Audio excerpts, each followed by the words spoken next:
When we left the US back in 2006, we had no idea what path life would take.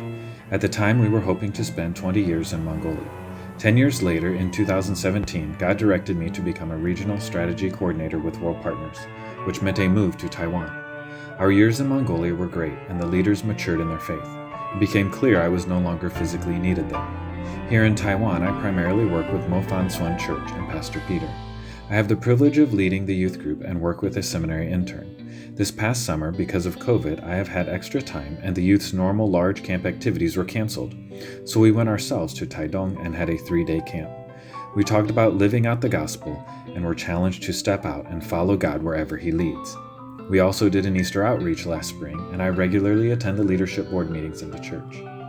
Of course, I still attend language school. My Chinese is improving, but reading and writing are still quite a ways off. I meet one-on-one with a teacher about 6 hours a week. Locally, we have partnered with Team Taiwan and work with their missionaries. They provide good support for us, and we meet with several of their missionaries often. It is different living in an area with so many fellow missionaries. Our family is doing well living in Taiwan. Michaela, Ava, and Jeffrey are attending Morrison Academy. Michaela is now enjoying middle school sports, learning classical guitar, and singing in the choir. Ava is in 4th grade. She likes art class and listening to scary stories. Jeffrey is now in 2nd grade. He still enjoys cars, school, and picking on his sisters. Alyssa attends Taiwanese kindergarten. Her Chinese is rather good for a 5-year-old, and she is known throughout our neighborhood.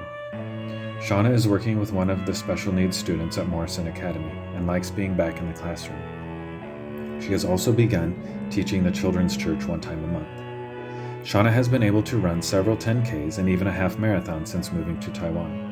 She has even convinced the 2 older girls to run with her a few times. The past 2 years has seen a few twists and turns in North Asia.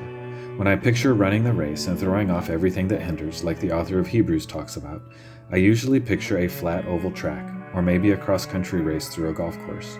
Recently, I'm picturing something like running a maze in the movie Maze Runner, where as soon as you have figured out the path ahead, the walls move and you have to readjust. COVID-19 has thrown up some obstacles for the expansion of North Asia. I have not been able to travel to any new areas. A big Russian unreached people group discipleship conference Sigmund Jaga and I had planned has had to be postponed until the borders open. The race marked out for us was adjusted, but it has not stopped us to continue to invest in relationships and encourage one another. I continue to work with 5 Mongolians weekly. COVID in Mongolia is primarily in Ulaanbaatar, the capital, but this year has also been difficult for herders in Mongolia. Many animals do not have enough fat to keep them warm during the negative 30-degree days. Sigmund has been able to distribute relief aid to herders this past winter. The local churches have collected funds, along with outside donations including World Partners, which has allowed the church to be a real true encouragement and demonstration of the love of God during these difficult times. We are still planning to host a discipleship conference the end of 2021, or more likely 2022. Jaga and Agi are 2 pastors in Ulaanbaatar. They both work at the Christian radio station. They have planted churches and are now pastoring those churches. Of course, pastoring those churches now looks different with COVID, but discipling others is what Jesus has called us to do. Atka and Bagi are 2 Mongolian women who have recently returned home from China. With the outbreak of COVID, their classes moved to online, and now they are adjusting to life back in Mongolia. These 2 ladies have had their entire lives uprooted and tossed around.